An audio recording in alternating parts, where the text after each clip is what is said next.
to welcome Bruce Gooley this evening. He has sent a little bio of himself, and he's a graduate of Melbourne University and a researcher, presenter and self-publishing author with a special interest in maritime history. He's a volunteer tutor at the Hawthorn University of the Third Age. He's presented over 120 1.5-hour illustrated maritime history talks there, and has also presented to Probus and Historical Societies, and has documented these talks in book format. He was a member of the Mornington Yacht Club for more than 50 years and owned and raced yachts in Port Phillip Bay and Bass Strait, and has cruised on yachts racing to Vanuatu and around the state of Hawaii and cruising in the Beagle Channel.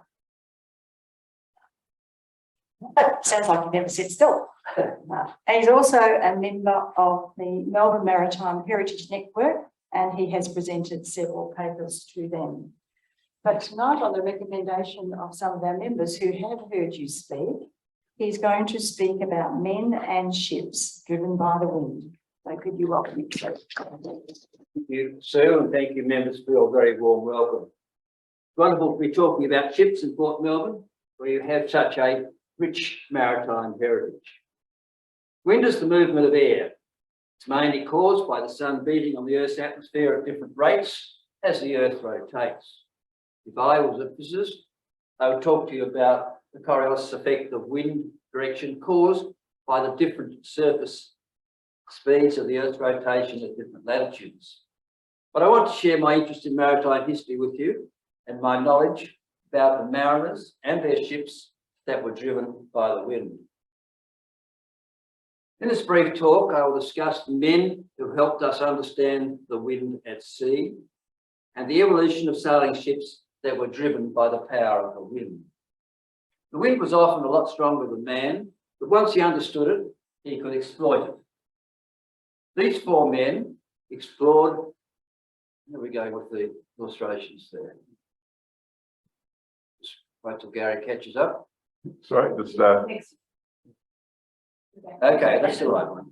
These four men explored how our wind systems work and how we can better use the power of the wind at sea. They were William Dampier, Francis Beaufort, Robert Fitzroy, and most importantly, Matthew Fontaine Maury. I would like to briefly outline their contributions. Dampier was born into an age of curiosity, when geographic exploration was seen by men like Francis Bacon as expanding scientific knowledge. Bacon has been called the father of empiricism. He established and popularised practical methods for scientific inquiry. He demanded a planned procedure of observing, recording, and investigating all things natural. In 1662, the Royal Society was given this charter by Charles II, and I quote, "to overcome all the mysteries of all the works of nature." The Royal Society wanted observers, and it drew up directions for seamen to study and to record nature. William Dampier was the only early far voyager to respond to this call. Dampier not only observed and recorded nature in great detail, but he advanced theories about how his data should be interpreted. Thankfully, Dampier had a preoccupation with preserving his papers. He carried them in a sealed bamboo tube wherever he travelled. Dampier wrote 6 books. His first, A New Voyage Around the World, in 1697, was the first English book on a circumnavigation since Drake's The World and Compass, written 100 years earlier. Dampier's book was incredibly popular, being reprinted 3 times in 9 months.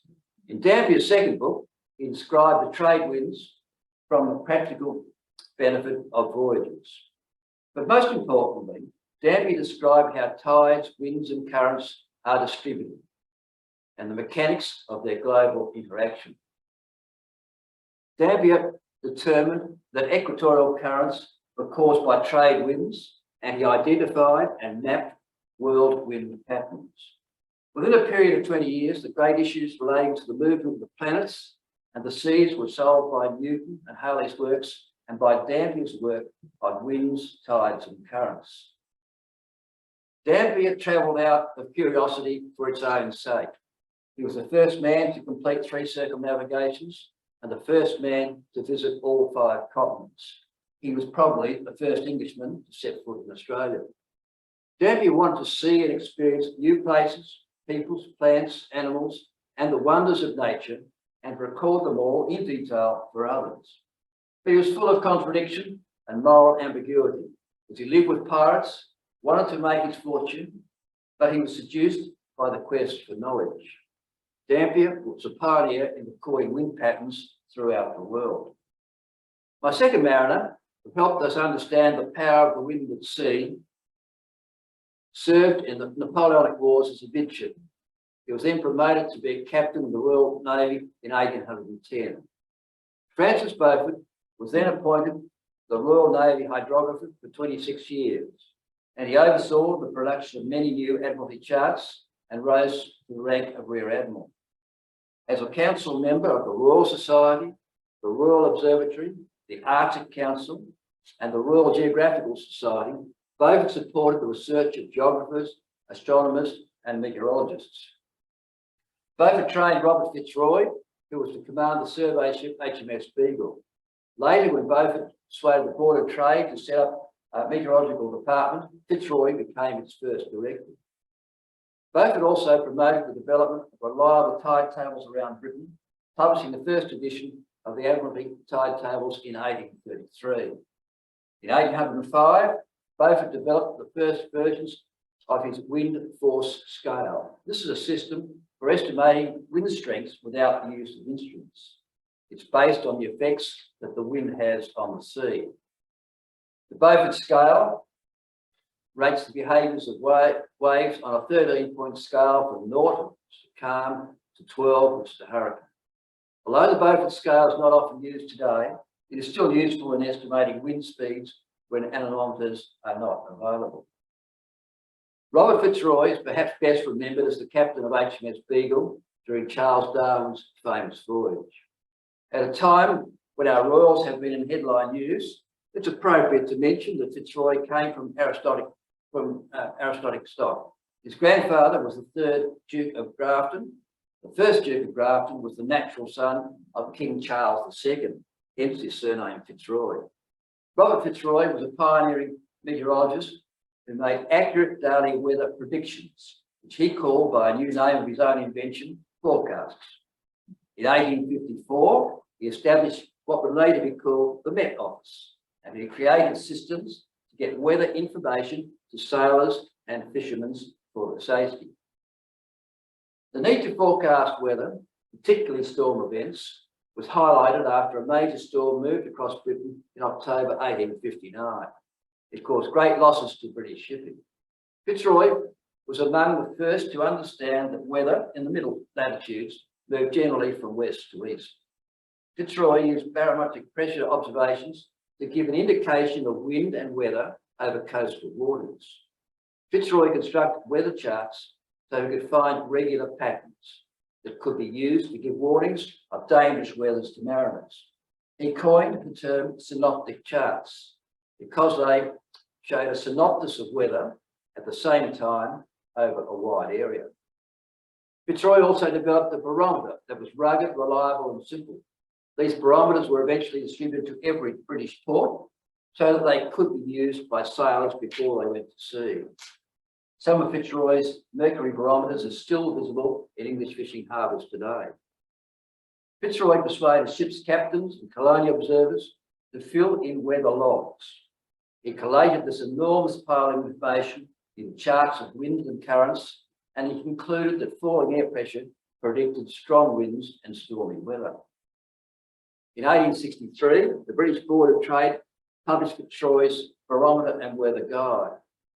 The British Meteorological Office, which he established, published daily weather forecasts and storm warnings in the Times newspaper. They were also displayed from flagpoles in harbours. But at the time of his death, Fitzroy's weather forecasting system was still unreliable and it was withdrawn. But Captain Robert Fitzroy is recognised as the founder of the UK Meteorological Office, which was the world's first full-time weather forecaster.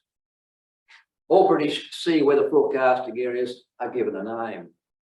In 2002, the sea area previously known as Finisterre, which is Spanish for end of the earth, was changed to Fitzroy.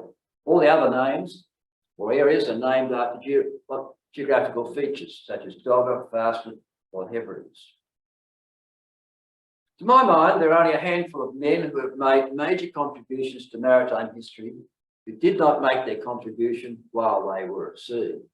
These men include Prince Henry, the navigator, Gerard Mercator, the Mercator's projection on charts, John Harrison, the chronometer and longitude, Samuel Plimsoll, the Plimsoll line, Malcolm McLean, shipping containers, and Matthew Fontaine Maury. Matthew Fontaine Maury was the US Navy officer who provided navigators with the charts and sailing instructions to enable them to plan a course of a voyage that would take advantage of the wind and the currents. He did this by developing a new branch of practical science, which we now call oceanography. Matthew Fontaine Maury was born in Virginia in 1806. He was largely self-educated and followed his brother into the US Navy, where he spent the first 9 years at sea in 3 ships. As a midshipman, he was unhappy with the training he was getting on board. There was no naval academy. Then, as a 28-year-old in 1836, Maury wrote his first book, a new theoretical and practical treatise on navigation. It was well received and placed on every ship in the US Navy. In 1839, on a visit to his family, Maury suffered a serious stagecoach accident that left him with a permanent disability. Maury lobbied to secure reforms in the US Navy. In 1842, he was appointed superintendent of an neglected depot for charts and instruments in the US Navy. Maury found 1,000 dusty logbooks that the US Navy had stored from its beginning. They are thought by many to be depot rubbish. In light of the lack of information that Maury had access to when he had to navigate around Cape Horn, he now thought that the use of this information in these old logbooks to find a better way for ships to make a passage. Maury hoped to use the massive data from these old logs to display the average weather conditions at sea onto a chart. He also planned to produce simple written sailing directions so that ships could make the most of these conditions. This was time-consuming work, so he employed more midshipmen. Then his analysis of the old logbooks began to reveal trends. From what all these captains had recorded in their logs, Maury drew patterns from the chaos of all this data, and he developed charts. Initially, all this data came from old ship's logs, but then Maury got approval to receive data from current logs. Rather than initially tackle the data supplied by ship's logs from all over the world, Maury focused on one route from Baltimore to Rio de Janeiro because it was a main trading route, taking flour to Rio and returning with coffee. The traditional route from Baltimore to Rio de Janeiro was to avoid the rocky coast of Cape St. Roque on the east tip of Brazil and to sail to the bulge of Africa and then use the trades to return to South America in a big arc, taking about 110 days. Maury plotted the currents and winds initially from the old ship's logs, and after 4 years' research, he concluded that ships should save time by sailing a new sea lane close to the bulge of South America at Cape St. Roque.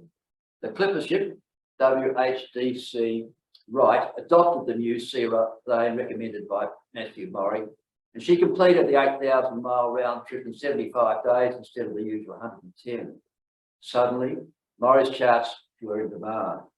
Other examples of the effectiveness of Maury's detailed research into wind patterns from old logs soon became available on charts. Before Maury's charts, the fastest passages from New York to San Francisco via Cape Horn were 130 to 150 days. Eleanor Creasy, the navigator and wife of the captain of the clipper ship Flying Cloud, was a disciple of Maury's work. Using Maury's charts, in 1853, she made the passage from New York to San Francisco in only 89 days.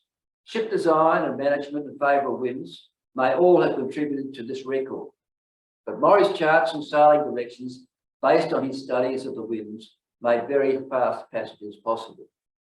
Maury was a keen observer of clipper races, and he had a significant input in the improved times that they achieved.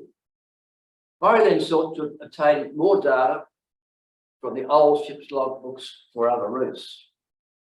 Next was the major North Atlantic trading route, where American ships carried their largest export, cotton, to Liverpool and to the factories of the Industrial Revolution in Manchester. Maury produced 6 types of wind and current charts, identified as Series A to F. There were the track charts, the trade and monsoon winds, the pilot charts, the thermal charts, the storm and rain charts, and the whale charts. In 1847, Maury stated that the purpose of these charts was to help sailors by showing them at a glance what other sailors had experienced before them in that same place and at the same time of the year. All tracks on the chart show at a given time of the year the prevailing winds and currents. We'll focus on Maury's pilot charts that show the wind direction for every month in every square of the ocean. These charts were designed for sailing ships using the recorded wind directions made by mariners on previous voyages. The pilot charts were issued for different months and areas. Most important feature of a pilot chart are the wind roses. Each wind rose indicated the wind direction, strength and frequency for each section of the ocean. Each section covered by a wind rose is 5 square degrees of longitude. These are the first wind roses used by Maury on his early pilot charts. One of these roses was used on each square of every 5 degrees of longitude. 1 degree of longitude is approximately 69 miles at the equator. It shows the prevailing wind in that area.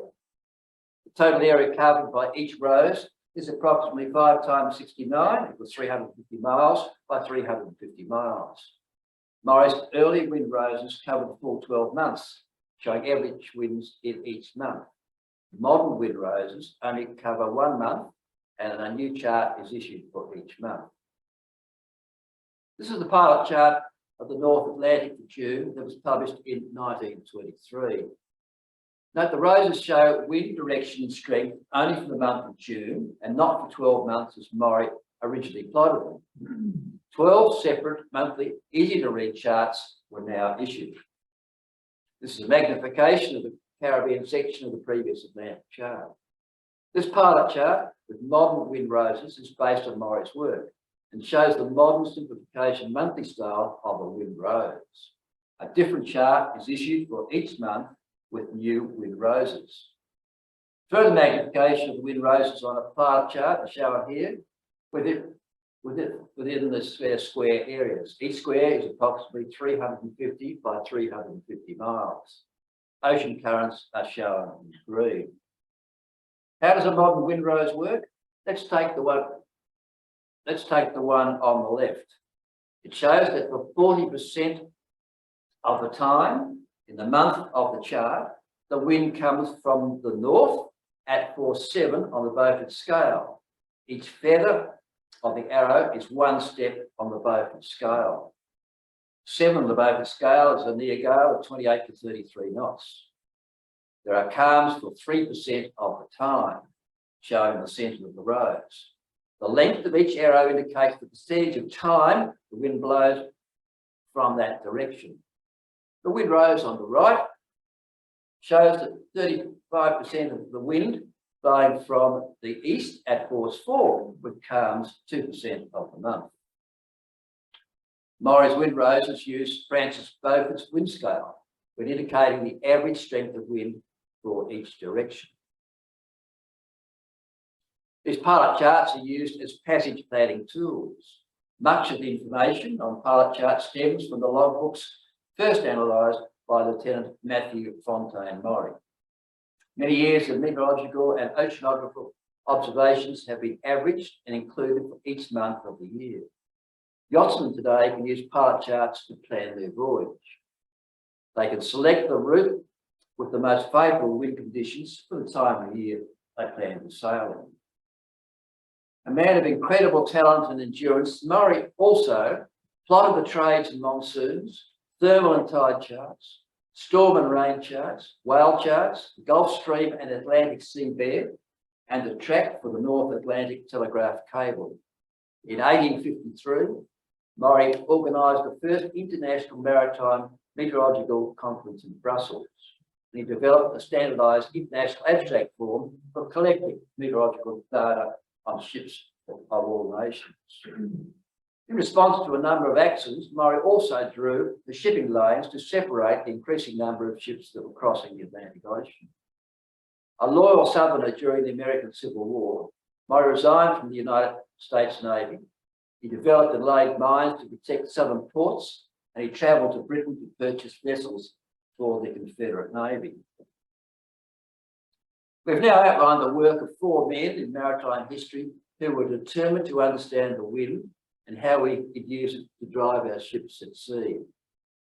But I'd like also to mention 3 other navigators who used their general knowledge of the winds to drive their ships on voyages that changed the world. While Portugal sailed to the east via Africa, the Genoese looked to the west as the Ottomans had blocked their trade in the eastern Mediterranean. The Genoese were the first to sail out of the Mediterranean, then to the north in search of trade. Columbus joined his younger brother Bartholomew, a cartographer in Lisbon, and using his knowledge of maps made voyages to Iceland, the African Gold Coast, the Azores, and possibly to Ireland. Columbus then planned his grand enterprise to utilise the prevailing winds. Columbus did not sail due west to Asia via the Americas. Columbus headed southwest to the Canaries, using the northeast trades and then the west across the Atlantic. His return voyage was further to the north to take advantage of the prevailing west winds. He therefore had favourable prevailing winds for all of his voyage. Vasco da Gama's probable route in 1497 is shown in the continuous sweeping red line, taking advantage of the prevailing southern Atlantic winds, shown in green, and currents in blue, and their proximity to the coast of Brazil. If da Gama had not followed this route, he would have had headwinds down the west coast of Africa and may not have reached the Cape or India. Although reduced to 3 ships, da Gama then wisely captured a native pilot at Malindi in present-day Kenya and used his knowledge of the monsoons to cross the Arabian Sea to India. In 1610, Hendrik Brouwer of the Dutch East India Company left Holland for the East Indies as commander of 3 ships. On this trip, he abandoned the old Portuguese route and devised what became known as the Brouwer route from South Africa to Java. This new route took advantage of prevailing winds and reduced voyage time from a year to about 6 months. As more deaths from scurvy and other diseases occurred as voyages grew longer, it was important to try and reduce the time spent at sea. Brouwer's route did that and saved many lives. By 1617, the Dutch East India Company changed the sailing instructions and directed that all ships now follow this new quicker route, taking advantage of the prevailing winds. Now let's look at the evolution of sailing ships that were driven by these winds. Vessels with sails were used to navigate rivers and coastal waters in ancient Egypt and the Mediterranean Sea. From 3000 before the current era, the Polynesians used the wind to drive their crab claw sails across the Pacific. Later, Asian developments produced junks and dhows. European sailing ships, with their predominantly square rigs, became dominant as they crossed oceans during the age of discovery from the 15th century. But I'd like to jump forward to the 17th century to follow the evolution of sailing ships that were driven by the wind to trade and populate the world. This is a summary of the timeline of significant sailing ship designs from the 17th century. We have the East Indiamen from 1600, the American North Atlantic packets from 1818, the British Blackwall frigates from 1837, the Clippers from 1840s, and the Iron Windjammers from 1870.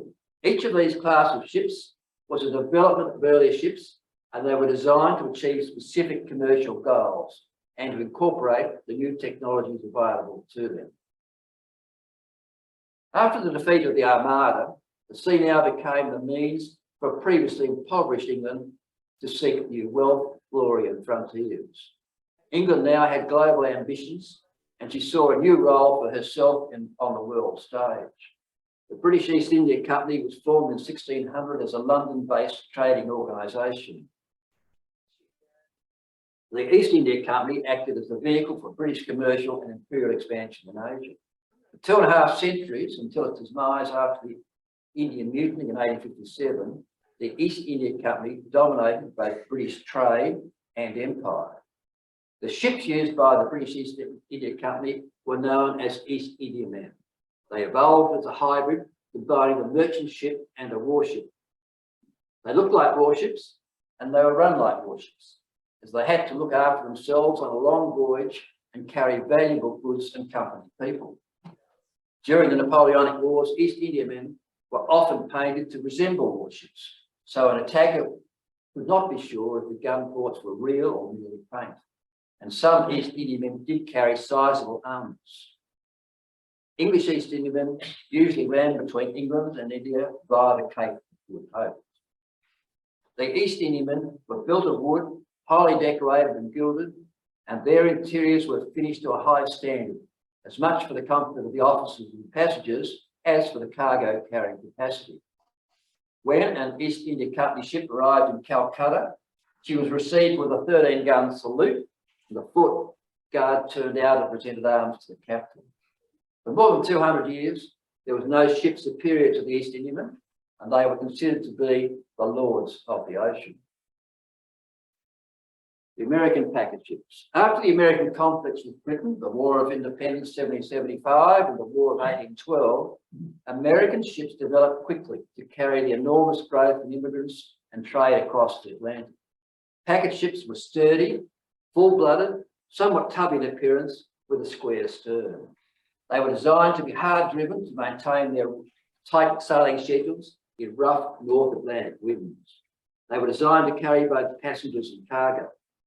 North Atlantic packet ships were a design stage between the heavy and slow-armed merchant East Indiamen and the finer, faster Blackwall frigates and clippers, which we'll mention in a moment. A packet ship was originally a vessel employed to carry post office and mail packets to and from British embassies, colonies and outposts. In the merchant marine, a packet ship runs to an advertised schedule, carrying both freight and passengers. The North Atlantic packet service grew out of the frustration of New York merchants. They were frustrated with the unpredictability of cargo services to Liverpool during the period of rapid growth after the 1812 war. Traditionally, ships had waited for full cargo to be loaded or for favourable weather before they sailed, making departures and arrivals unpredictable. In October 1817, the New York-based Blackball line of packets was changed all this. They advertised fixed departure dates for their 4 ships sailing between New York and Liverpool every month. Soon, other lines offered a similar service, and competition between the packet lines was intense. They developed faster and bigger vessels, racing across the Atlantic to keep their sailing schedules whatever winds they faced. This is the American Blackball Line Atlantic packet ship New York, built by William Webb. In 1823, the New York obtained the best passage time from New York to Liverpool. Her best passage time was 15 days and 16 hours. The Charles H. Marshall was a 1,600-ton packet ship that was also built by William H. Webb in 1869. She was the last packet ship designed and built for the Blackball line of packets, and she was the last fully rigged ship built in New York. Note how the size of the American North Atlantic packet ships had grown from about 400 tonnes in 1817 to over 1,600 tonnes in 1869. Britain dominated other sea lanes of the world, but in the 1820s, 30s and 40s, America dominated the transatlantic packet trade. A British Parliamentary Select Committee on Merchant Shipping stated that the American dominance was due to superior design and construction of ships, better adherence to schedules, skilled captains and thorough maintenance. The average package of packet ships from New York to Liverpool was 23 days eastward and 40 days westward. Normal non-packet ship passages were usually slower at 30 days eastward and 45 westward. Now, with the advent of steamships, Britain was about to regain her hold on North Atlantic shipping. Although the East India Company's Indiamen were beautiful ships, they made very slow journeys to India for 230 years. When the British East India Company lost its trade monopoly with China in the 1830s, it needed faster vessels to compete with their new trade rivals. The Blackwall frigates were developed to be faster than the traditional East Indiamen, which they superseded. But they were built to look like well-defended single-deck warships like frigates. Blackwall frigates was the colloquial name for this type of three-masted, fully rigged wooden ship built between 1837 and the 1870s. They got their name because they were first built in Blackwall in East London, and they resembled naval frigates. Blackwall frigates were originally intended as replacements for the British East Indiamen in the trade between England, Cape of Good Hope, India and China. But from the 1850s, Blackwall frigates were also employed in the immigrant and wool trade between England, Australia and New Zealand. The Blackwall frigates dominated the trade to and from India from 1837 until the opening of the Suez Canal in 1869. The Blackwallers usually made one return voyage to India a year via the Cape of Good Hope. Outward passengers were usually joyous young civil servants or soldiers about to start a career in the Indian civil service and hoping to conquer Indian society. The home voyage was often filled with invalid troops, retiring public servants, and nabobs, people returning with conspicuous wealth. After 1869, the steamships of P&O and others took over the trade that were now used the Suez Canal. For 270 years, ships had sailed to India via the Cape of Good Hope. In the 38 years, 1837 to 75, there were a total of 122 Blackwall frigates built in 11 UK shipyards. The Blackwall frigates form a link between the lordly East Indiamen and the P&O steamliners. Victoria's gold rush immigration in the 1850s transferred many Blackwalls from the India trade to the Australian run. The Blackwall frigate Clyde, shown here at anchor, clearly shows the distinguishing single stern glass gallery. She was a regular visit to Australia with immigrants. With only a single gallery, both the stern and the bow lines could be made finer to make the Blackwall frigates faster sailing ships than the East Indiamen. Although the Blackwall frigates were not as extreme in design as the clippers of the late 1840s, they proved to be just as fast on the run to Australia. In 1920, Basil Lubbock compared 40 voyages to Melbourne that took place in 1860. 20 of these voyages were in London Blackwalls and 20 were in Liverpool colonial clippers. This table shows that the Blackwall frigates and the colonial clippers had similar average speeds and passage times and crew numbers on their voyages to Melbourne. But the clippers were larger and carried more passengers than the Blackwall frigates. American shipbuilders built the first clipper ships in the 1840s. Clippers were the end product of a long evolution of wood ship design driven by American trade needs. They were designed for speed. They were the fastest, most beautiful wooden sailing vessels ever built. Clippers were long and lean with sharp bows, great masts, and great spreads of canvas. Merchants needed faster clippers to race the precious tea from China to the market, to carry opium shipments from India to China, to rush miners to the California Gold Rush of 1849, and to transport Australian gold diggers and immigration, and to compete with steam. To meet these demands, designers had to perfect this new breed of clipper ships to increase their speed. Apart from improved design in hull and rigging, Maury's increased knowledge of ocean winds and currents also enabled clipper ships to make better use of the wind and to reach their destinations faster. The clipper ship names reflected this obsession with speed and beauty. Gone were the names like Ellen, Three Brothers and Essex, etc. Most clipper ship names suggested speed: Lightning, Staghound, White Squall, Hurricane, Flying Cloud, Sovereign of the Sea, Champion of the Sea, Flying Fish, Empress of the Sea, Bald Eagle, Comet, Charger, Gazelle, Light Brigade, etc. Pictured here is the American clipper ship Flying Scud in the gale in 1856. Many of her crew on the main yard furling the main sail. Flying Scud reported a remarkable but disputed noon-to-noon run of 468 nautical miles at an average speed of 19.5 knots. In 1848, only 13 East Coast vessels called at San Francisco. The next year, in 1849, 775 arrived. Before clippers, New York to San Francisco via Cape Horn took around 130 to 150 days. Clippers reduced this to a best time of 89 days. Shipping freight and people quickly to California was very profitable.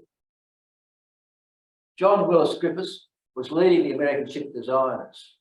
He was trying to, and I quote, reshape the most convenient and capacious cargo box into a solid of at least resistance, and at the same time to translate the unpredictable energies of wind into the swiftest forward motion. Griffiths of New York had many patents to his name, and he experimented with shipbuilding design and procedures. He wrote a treatise on maritime and naval architecture, and there was soon a school of American clipper designers. Americans had a tradition of fast ships built to evade English restrictions on colonial trade. American smugglers and slaves also used fast ships to evade capture. The American War of Independence had produced a fleet of fast ships to evade English blockades. The evolution of American clipper hull can be clearly seen here in these drawings in the 95 years from 1773 to 1868. During this period, the length to beam ratio increased from 3.1 to 1 to 5.1 to 1, a significant change in hull design. The main clipper routes for the tea trade, China to East Coast America, the tea trade, China to London, the gold rush from East Coast America to California, the Liverpool to Australia immigration, and from Australia back to the UK, carrying gold and wool. Up until 1849, the use of clippers in the tea trade was largely confined to American clippers sailing to America. But in 1849, restrictive British navigation laws were repealed, meaning that American ships could now carry tea from China to Britain for the first time. The American clipper, the first American clipper to take advantage of this was the Oriental, built by Jacob Bell in New York. He arrived in London in December 1850, just 97 days after leaving Hong Kong. British merchants were horrified. This was 3 times faster than the East Indian. The British resolved to build their own clippers to rival the Americans. The British Challenger was a wooden clipper ship built in 1852 by Richard and Henry Green at their Blackwall Yard in London. They had declared that they would not be beaten by the Americans. Leaving Shanghai, the British Challenger set out for London when she met the American ship, the Challenge. The race home was won by the smaller British clipper Challenger by 2 days. The victory encouraged the British shippers to capture the China tea trade. National pride was at stake, building the fastest clippers. The time of the international tea races was relatively short-lived, because after 1855, the American ships gradually ceased to participate in the English tea trade. But even without the Anglo-American rivalry, competition or competitive spirit continued between British clippers. Both crews and the publics bet on the outcome. The Cutty Sark is probably the most famous of the British China tea trade clippers, perhaps because she has survived. She was launched in 1869, the same year as the Suez Canal was opened. The Cutty Sark worked the China tea trade from 1870 to 77, general cargo 1878 to 84, and the Australian wool trade from 1885 to 95. Cutty Sark's fastest passage carrying wool from Australia to London was just 62 days. To me, these 2 paintings of Jack Sperling of the extreme clipper Lightning best illustrate the power of the wind driving clippers. Lightning carried over 32,000 square feet of canvas. Lightning was built in 1854 in America by Donald Mackay for the Australia trade. She made the return passage from Melbourne to Liverpool via Cape Horn in just 65 days, 1854. In 1869, Lightning caught fire with a load of wool on board, and she was scuttled at Geelong. On Saturday, 153 years later, another magnificent premier ship came home to Geelong. The beautiful and fast wooden clipper ships transported the high-value cargoes of tea and gold, and the gold rush immigrants to California and Australia up until 1869. The Suez Canal opened and the railroads crossed America. Steam-powered ships were now taking over many of the world's shipping routes. Yet, late in the 1800s, Europe's shipyards turned out a magnificent fleet of iron sailing ships, which came to be known as windjammers. The day of the windjammers was to be brief, from the 1870s until 1914. It's instructive to compare the clippers and the windjammers. The windjammers were longer, beamier, had more masts and sails, and had more sailing, and they had a bigger carrying capacity with fewer crew members. Clippers were slightly faster. The best recorded daily run was 465 miles. The best recorded windjammer daily run was 378 miles. The windjammers were a gigantic new breed of iron and steel sailing ships. They were designed to sail long distances using strong wind trade winds. Windjammers could carry bulk cargoes from out-of-the-way places cheaper than the early steamships. Their cargoes included coal, wool, wheat, timber, canned salmon, guano, and nitrates for fertilisers. Windjammers had advantages over early steamships. They were faster in all but the lightest winds. The wind was free. They didn't need expensive coaling stations. They didn't need fresh water for boilers. Windjammers were cheaper to anchor than waiting for cargo. They could carry more cargo as no hull space was required for engines or for coal. They used steel plates, spars, and wire rigging to advantage. To maximise their efficiency, windjammers increased the number of masts from 3 to 4 or 5. They introduced winches, carried no studding sails, and decreased the height of each sail so they can reduce the crew members from 50 to 30 men. And working the rigging of a windjammer at increased heights still required a very special type of crew.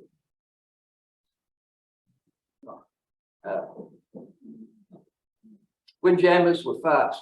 The best Melbourne to London runs for the clippers, the Mobley, 63 days. Windjammers had you a 65 days with a far heavier payload. Windjammers used the wind effectively. But World War I, the opening of the Panama Canal, synthetic fertilisers, lack of experienced crews who worked the wind, and improved compound engines and steamships killed off the windjammers by 1914. From the earliest steamships, engineers combined the power of steam and wind to drive their ships. Brunel's great question is shown here, crossing the Atlantic Ocean in 1844 using both steam and wind. From the early 1850s, the world's first modern passenger liner, SS Great Britain, was bringing hundreds of passengers to Australia from Liverpool using both wind and steam. The use of wind to assist steam in ships continued for many years. Initially, this was because early steam power was unreliable. But even well after 1900, ships such as the SS Overloader used wind power to help her steam power drive the ships in favourable conditions. The modern maritime industry is waking up to the opportunity of offshore wind. The Smart Green Shipping Company have run a year-long trial with the Panamax vessel Ultravolt Tiger, which is assisted by wind power. She uses retrofitted wind sails, and she saved approximately 20% fuel in a year, and this is a significant saving. Perhaps modern cost and environmental concerns will drive a return to the use of wind power at sea. A Swedish company is developing the Ocean Bird, a 200-metre long car ferry that will be powered by wind and carry 7,000 new cars across the Atlantic. Her sails, like retractable telescopic aircraft wings, will rise vertically, and she will have an engine as a backup. The Ocean Bird will take about 12 days to cross the Atlantic, compared with 8 days for fuel-powered ships, and she may be in service as early as 2024. Okay, just a summary and conclusion. Dampier, Beaufort, Fitzroy and Maury all used empiric methods to identify wind patterns and how the wind could best drive ships. Columbus, Da Gama, and Brouwer all chose their courses to take advantage of wind patterns that they understood. Since the 17th century, ship design has evolved to take advantage of these winds for maximum commercial gain. East Indiamen, North Atlantic packets, the Blackwall frigates, clippers, and finally windjammers were all a progression with wind-driven ship design. Perhaps modern cost and environmental concerns will drive a return to the use of wind power at sea. Okay.